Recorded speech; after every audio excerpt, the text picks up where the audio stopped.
ಒಟ್ಟಾಗಿ ಬಿಜೆಪಿಗೆ RSS ನ ಬೆಂಬಲದ ಅವಶ್ಯಕತೆ ಇಲ್ಲ ಅನ್ನುವಂಥ ಮಾತುಗಳು ಇದೀಗ ಕೇಳಿ ಬರ್ತಿದೆ. ಯಾಕಂದ್ರೆ ಅಗತ್ಯ ಹೌದೋ ಅಲ್ವೋ ಅನ್ನುವಂಥ ಚರ್ಚೆ ಈಗ ಜೋರಾಗಿದೆ. ಬಿಜೆಪಿ ರಾಷ್ಟ್ರೀಯ ಅಧ್ಯಕ್ಷ JP ನಡ್ಡಾ ಸಿಡಿಸಿದಂತಹ ಹೊಸ ಬಾಂಬ್ RSS ನ ಉಪಸ್ಥಿತಿ ಬಿಜೆಪಿಯಲ್ಲಿ ಹೇಗೆ ಬದಲಾಗಿದೆ.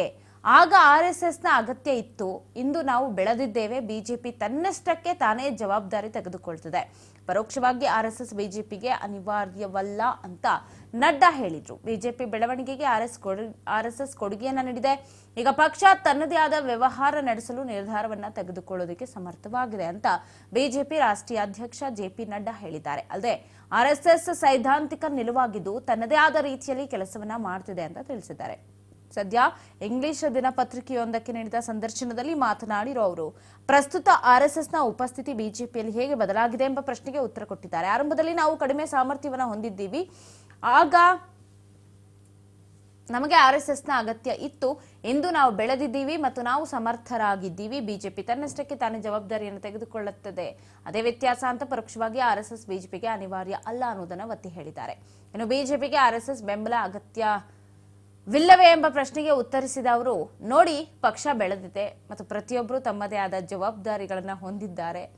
RSS ಸಾಂಸ್ಕೃತಿಕ ಮತ್ತು ಸಾಮಾಜಿಕ ಸಂಘಟನೆ ಮತ್ತು ನಮ್ಮದು ರಾಜಕೀಯ ಸಂಘಟನೆ, ಹೀಗಾಗಿ ಅಲ್ಲಿ ಅಗತ್ಯ ಪ್ರಶ್ನೆ ಉದ್ಭವಿಸೋದಿಲ್ಲ. ಇದು ಸೈದ್ಧಾಂತಿಕ ರಂಗ, ನಾವು ನಮ್ಮ ವ್ಯವಹಾರಗಳನ್ನ ನಮ್ಮದೇ ಆದ ರೀತಿಯಲ್ಲಿ ನಿರ್ವಹಿಸ್ತಾ ಇದ್ದೀವಿ ಅಂತ ನಡ್ಡಾ ಹೇಳಿದ್ದು, ರಾಜಕೀಯ ಪಕ್ಷಗಳು ಅದನ್ನೇ ಮಾಡಬೇಕು ಅಂತ ಅಭಿಪ್ರಾಯವನ್ನು ವ್ಯಕ್ತಪಡಿಸಿದ್ದಾರೆ.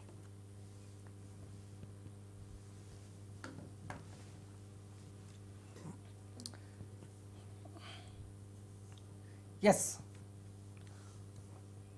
ಒಬ್ಬ ಬಿಜೆಪಿಯ ರಾಷ್ಟ್ರೀಯ ಅಧ್ಯಕ್ಷರ ಬಾಯಲ್ಲೇ ಇಂಥದ್ದೊಂದು ಮಾತು ಬಂದಿರೋದು ನಿಜಕ್ಕೂ ಕೂಡ ಇಡೀ ದೇಶದಾದ್ಯಂತ ಒಂದು ಕ್ಷಣ ನಾವು ನಿಜವಾಗ್ಲೂ JP ನಡ್ಡಾ ಅವರ ಮಾತನ್ನೇ ಕೇಳಿಸ್ಕೊಳ್ತಾ ಇದ್ದೀವಿ ಅಥವಾ JP ನಡ್ಡಾ ಅವರೇ ಇಂಥ ಹೇಳಿಕೆಗಳನ್ನು ಕೊಟ್ರ ಅಂತೇಳಿ ಬೆಚ್ಚಿ ಬೀಳೋದು ಗ್ಯಾರಂಟಿ. ಒಂದು ಬಿಜೆಪಿ ಉಸಿರಾಡಬೇಕು ಅಂತಂದ್ರೆ ಆಕ್ಸಿಜನ್ ಪೂರೈಕೆ ಮಾಡಬೇಕಾಗಿರೋದೇ RSS. ಒಂದು ಕ್ಷಣ RSS ನ ಉಸಿರು ಬಿಜೆಪಿಗೆ ಸೇರ್ಲಿಲ್ಲ ಅಂತಂದ್ರೆ ಅಲ್ಲೇ ಡೆಡ್ ಆಗುವಂತ ಪರಿಸ್ಥಿತಿ ಬಿಜೆಪಿಗಿದೆ. ಇವತ್ತೇನೋ JP ನಡ್ಡಾ ಅವರು ಹೇಳ್ತಿರ್ಬೋದು, ಬಟ್ ಆದ್ರೆ RSS ಇಲ್ಲದೆ ಬಿಜೆಪಿ ಇಲ್ಲ ಅನ್ನೋದು ಚಿಕ್ಕ ಮಕ್ಕಳನ್ನು ಕೇಳಿದ್ರು ಹೇಳ್ತಾರೆ. ಅಷ್ಟರ ಮಟ್ಟಿಗೆ RSS ಸಂಘಟನೆ ಅನ್ನೋದು ಬಿಜೆಪಿಗೆ ಬಲವಾಗಿ ನಿಂತ್ಕೊಂಡಿದೆ. ಹೌದು, ಇಲ್ಲಿ ಏನು ಈಗ ಸದ್ಯ JP ನಡ್ಡಾ ಹೇಳ್ತಾ ಇದ್ದಾರೆ, RSS ಒಂದು ಸಾಂಸ್ಕೃತಿಕ ಮತ್ತು ಜವಾಬ್ದಾರಿಯುತ ಸಾಮಾಜಿಕ ಒಂದು ಸಂಘಟನೆ, ಅದಕ್ಕೂ ಮತ್ತು ಪಕ್ಷಕ್ಕೂ ಯಾವುದೇ ರೀತಿಯ ಸಂಬಂಧಗಳು ಇಲ್ಲ ಅಂತ ಹೇಳಿದಂಥ ಸಂದರ್ಭದಲ್ಲಿ ಇದನ್ನ ಕೆಲವು ರೀತಿಯಾಗಿ ತಿಳ್ಕೊಳ್ಬಹುದು. ಅಫ್ಕೋರ್ಸ್ JP ನಡ್ಡಾ ಅವರು ಹಿಂಗೆ ಹೇಳಿದ್ರೆ, ಒಂದು ವೇಳೆ RSS ಸಂಘಟನೆ ಒಂದು ರಾಜಕೀಯ ಸಂಘ ಅಲ್ಲ, ರಾಜಕೀಯ ಸಂಘಟನೆ ಅಲ್ಲ, ರಾಜಕೀಯದಲ್ಲಿ RSSಗೆ ಭಾಗ ಇಲ್ಲ, ಆಸಕ್ತಿ ಇಲ್ಲ ಅಂತ ಹೇಳಿರ್ಬೋದು. ಬಟ್ RSS ಬೆಂಬಲ ನಮಗೆ ಬೇಡ ಅಂತ ಒಂದು ವೇಳೆ ಬಿಜೆಪಿ ರಾಷ್ಟ್ರೀಯ ಅಧ್ಯಕ್ಷರು JP ನಡ್ಡಾ ಅವರು ಘೋಷಣೆ ಮಾಡಲಿ ನೋಡೋಣ, ಅದು ಸಾಧ್ಯನೇ ಇಲ್ಲ. ಯಾಕೆಂತಂದ್ರೆ ಈಗಾಗಲೇ ನಾನು ಹೇಳಿದೆ, ಆಕ್ಸಿಜನ್ ಇದ್ದಂಗೆ RSS ಬಿಜೆಪಿಗೆ ಒಂದು ಆಕ್ಸಿಜನ್ ಇದ್ದಂಗೆ. ಆಕ್ಸಿಜನ್ ಇಲ್ಲ ಅಂತಂದ್ರೆ ಮನುಷ್ಯ ಬದುಕೋಕ್ ಸಾಧ್ಯ ಇಲ್ಲ. ಎಷ್ಟೊತ್ತು ಬದುಕ್ಬೋದು? ಹಬ್ಬ ಅಂದ್ರೆ ಕೆಲವು ನಿಮಿಷಗಳು, ಕೆಲವು ಗಂಟೆಗಳ ಒಳಗೆ ಮನುಷ್ಯ ಸತ್ತೋಗ್ತಾನೆ. ಅಷ್ಟರ ಮಟ್ಟಿಗೆ RSS ಬಿಜೆಪಿಗೆ ಬಲವಾಗಿದೆ.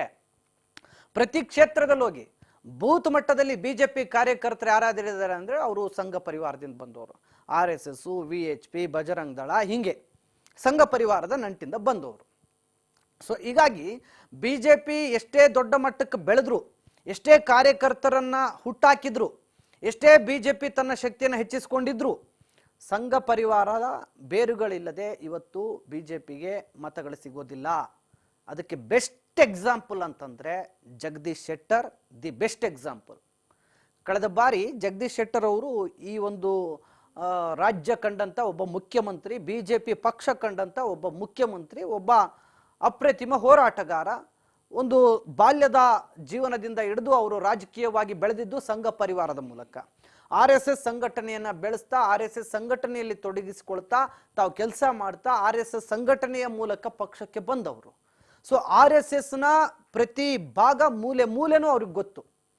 ಜಗದೀಶ್ ಶೆಟ್ಟರನ್ನ ಗೆಲ್ಲಿಸಿಕೊಂಡು ಸತತವಾಗಿ ಸೋಲಿಲ್ಲದೆ ನಿರಂತರವಾಗಿ ಗೆಲ್ಲಿಸಿಕೊಂಡು ಬಂದಿದ್ದು ಕೂಡ ಅಲ್ಲಿನ ಸ್ಥಳೀಯ RSS ಸಂಘ ಪರಿವಾರ ಜಗದೀಶ್ ಶೆಟ್ಟರನ್ನ. ಕಳೆದ ಬಾರಿ ಜಗದೀಶ್ ಶೆಟ್ಟರ್ ತೀರ್ಮಾನವನ್ನ ಬದಲಾಯಿಸಿ ಸಂಘದ ನಿಷ್ಠೆಯನ್ನ ತೋರದೆ ಪಕ್ಷ ಬಿಟ್ಟು ಹೋಗಿದ್ದಕ್ಕೆ ಸಂಘ ಪರಿವಾರವೇ ನಿಂತ್ಕೊಂಡು ಅವ್ರನ್ನ ಸೋಲಿಸ್ತು. ಇನ್ನು ಶಿವಮೊಗ್ಗದಲ್ಲಿ ಸೆಡ್ ಹೊಡೆದು ನಿಂತಿದ್ದಾರೆ. ಈ ಬಾರಿ ಲೋಕಸಭೆ ಟಿಕೆಟ್ ಸಿಗ್ಲಿಲ್ಲ ಅಂತ. ಯಾರಿಗೆ? ಈಶ್ವರಪ್ಪನವ್ರಿಗೆ. ಈಶ್ವರಪ್ಪನವರು ಕಳೆದ ಬಾರಿ ವಿಧಾನಸಭೆ ಚುನಾವಣೆಯಲ್ಲೂ ಟಿಕೆಟ್ ಸಿಗ್ಲಿಲ್ಲ. ಅವಾಗ ಯಾಕೆ ಸೆಡ್ ಹೊಡಿಲಿಲ್ಲ? ಯಾಕೆಂದ್ರೆ ಅಲ್ಲಿ ನಿಂತಿರೋದು RSS ಕಾರ್ಯಕರ್ತ, RSS ಸಂಚಾಲಕ. ಹೀಗಾಗಿ ಅವ್ರಿಗೆ ಗೊತ್ತಿತ್ತು ಸಂಘನ ಎದುರಕ್ಕಂಡ್ರೆ ನಾನು ಗೆಲ್ಲೋಕ್ಕಾಗಲ್ಲ ಅಂತ. ವಿಧಾನಸಭೆಯಲ್ಲಿ ಅವರು ಬಂಡಾಯ ಹೇಳಲಿಲ್ಲ, ಬಂಡಾಯ ಅಭ್ಯರ್ಥಿಯಾಗಿ ಸ್ಪರ್ಧೆ ಮಾಡಲಿಲ್ಲ. ಹೀಗಾಗಿ ಬಿಜೆಪಿಯ ಪ್ರತಿಯೊಬ್ಬ ನಾಯಕರಿಗೆ, ಇಬ್ಬರನ್ನ ಎಕ್ಸಾಂಪಲ್ ಯಾಕೆ ತಗೊಂಡೆ ಅಂತಂದ್ರೆ, ಬಿಜೆಪಿಯ ಪ್ರತಿಯೊಬ್ಬ ನಾಯಕರಿಗೂ ಕೂಡ ಸಂಘದ ಶಕ್ತಿ ಏನಂತ ಗೊತ್ತು, ಸಂಘದ ಬಲ ಏನಂತ ಗೊತ್ತು. ಹೀಗಾಗಿ RSS ಸಂಘ ಇಲ್ಲ ಅಂತಂದ್ರೆ ಬಿಜೆಪಿ ಏನು ಇಲ್ಲ. ಇದು JP ನಡ್ಡಾ ಅವರು ಕೊಟ್ಟಂತ ಹೇಳಿಕೆ. ಬಹುಶಃ RSS ಸಂಘಟನೆ ಇಲ್ಲದೇನೆ ನಾವು ಬಿಜೆಪಿ ನಾಯಕರು ಗೆಲ್ತಾ ಇದ್ದೀವಿ ಅನ್ನುವಂಥ, ಅಥವಾ ಬಿಜೆಪಿ ಪಕ್ಷ ಕೆಲಸಗಳಿಂದ ಗೆಲ್ತಾ ಇದೆ ಅನ್ನುವಂಥ ಹೇಳಿಕೆಗಳನ್ನು ಕೊಟ್ಟಿರ್ಬೋದು, ಗೊತ್ತಿಲ್ಲ. ಬಟ್ ಈಗ JP ನಡ್ಡಾ ಅವ್ರು ಕೊಟ್ಟಂತ ಒಂದು ಹೇಳಿಕೆ ಬೇರೆ ಪಕ್ಷ, ವಿರೋಧ ಪಕ್ಷಗಳಿಗೂ ಆಹಾರ ಆಗ್ತಾ ಇದೆ. ಯಾಕೆಂತಂದ್ರೆ ಉದ್ಧವ್ ಠಾಕ್ರೆ ಅವರು ಮಾತನಾಡುವಂತ ಸಂದರ್ಭದಲ್ಲೂ ಕೂಡ ಹೇಳಿದ್ರು, RSS ಸಂಘವನ್ನ ನಿರ್ನಾಮ ಮಾಡುತ್ತೆ ಬಿಜೆಪಿ, ಈ ನಿಟ್ಟಿನ ಬೆಳವಣಿಗೆಗಳನ್ನ ಅನುಸರಿಸ್ತಾ ಇದೆ. ಸೊ ಇವತ್ತು ಶಿವಸೇನೆ ಅವರಿಗೆ ಎಷ್ಟು ದೊಡ್ಡ ಮಟ್ಟದ ಶಕ್ತಿಯಾಗಿ ನಿಂತಿತ್ತು ಅನ್ನೋದನ್ನು ಮರ್ತೋಗಿದ್ದಾರೆ. ಮುಂದೊಂದಿನ RSS ಅನ್ನು ಕೂಡ ಮರಿತಾರೆ ಅನ್ನುವಂಥ ಹೇಳಿಕೆಯನ್ನು ಕೊಟ್ಟಿದ್ದಾರೆ ಉದ್ಧವ್ ಠಾಕ್ರೆ, ಮಾಜಿ ಮುಖ್ಯಮಂತ್ರಿ. ಸೊ ಹೀಗಾಗಿ ಇಂಥದ್ದೊಂದು ಅನುಮಾನ ಈಗ ಸಹಜವಾಗಿ ಮೂಡುತ್ತೆ. JP ನಡ್ಡಾ ಹೇಳೋದ್ರಿಂದ ಅದು ಪ್ರತಿಪಕ್ಷಗಳಿಗೂ ಕೂಡ ಆಹಾರ ಆಗ್ತಾ ಇದೆ. ಮುಂದೆ ಇದು ಯಾವ ತಿರುವನ್ನು ಪಡ್ಕೊಳ್ಳುತ್ತೆ ನೋಡೋಣ. ಮತ್ತಷ್ಟು ಅಪ್ಡೇಟ್ಸ್ ಇದೆ. ಚಿಕ್ಕದೊಂದು ವಿರಾಮ.